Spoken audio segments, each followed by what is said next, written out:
আর কয়েক মুহূর্ত বাদেই ছবিটা সবাই দেখতে পাবে এবং অলরেডি সকাল থেকে অনেক হলেই ছবিটা দেখেছে এবং যেটুকুনি খবর এসছে প্রত্যেকের কাছে একটা আমি ভালো রিপোর্টটা পেয়েছি এবং মোটামুটি দেখলাম নতুন প্রথম দিন হিসাবে একটু সেলটাও দেখলাম ভালো আছে। শ্রীলা মজুমদার যিনি আমাদের মধ্যে আজকে নেই, আমরা হারিয়েছি পার্থদাকে, পার্থসারথীদেরকে এবং আমাদের মিউজিকের যে মানে কী বলে ডিস্কো কিং বলা হয় যাকে, এবং অনবদ্য স্রষ্টা বাপি লাহিড়ী, উনি আমাদের মধ্যে আজকে, কিন্তু আমার মনে হয় তার সুর এবং তার গান বেঁচে থাকবে তার কাজের ভেতরে।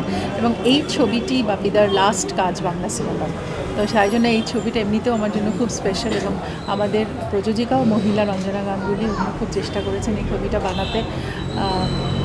তো আই থিঙ্ক সব মিলিয়ে এই ছবির একটা আবেদন তো আছেই, আশা করি দর্শকদের ভালো লাগবে।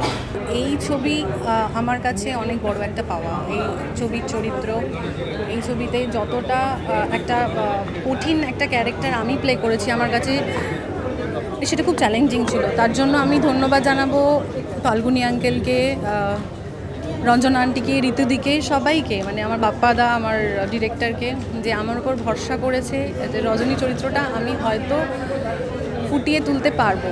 তো এটার জন্য অনেক ক্লাস আমাকে কিন্তু করতে হয়েছে, আমাকে উপন্যাস পড়তে হয়েছে, আমাকে বই দিয়েছে আবিরদার বাবাই, ফাল্গুনী আঙ্কেলি, যে এটা তোকে পড়তে হবে পুরোটা। তো এই সিনেমা হওয়ার আগে আমাকে পুরো উপন্যাস পড়তে হয়েছে।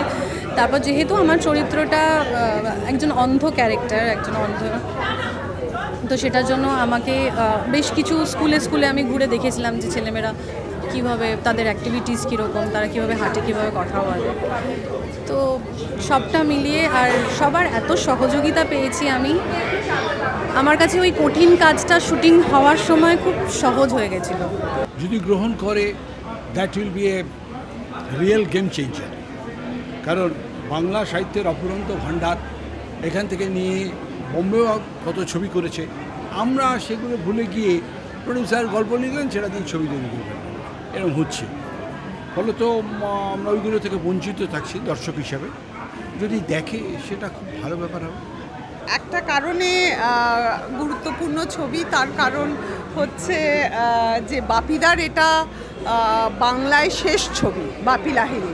সুতরাং বাপি লাহিড়ী এমন একজন সুরকার যিনি ভারতীয় চলচ্চিত্র এবং বাংলা চলচ্চিত্রকে অনেক অনেক হিটস দিয়েছেন।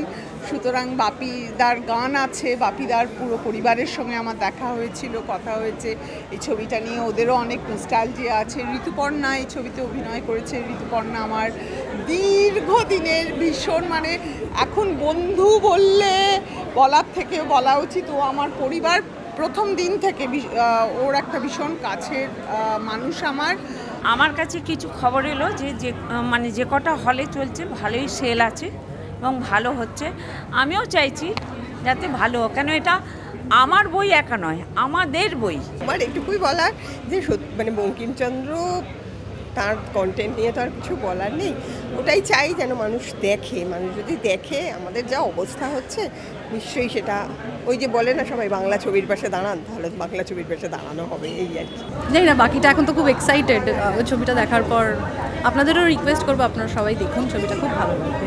একটা নতুনভাবে এই সাহিত্য ক্লাসিক ওয়েতে আবার নিয়ে আসা হয়েছে, দেখুন সবাই, খুব ভালো লাগবে। বাংলা ছবি সাহিত্য নির্ভর ছবি, মানুষের দেখা উচিত এবং আশা করব যে একটা ভালো ফল পাবো।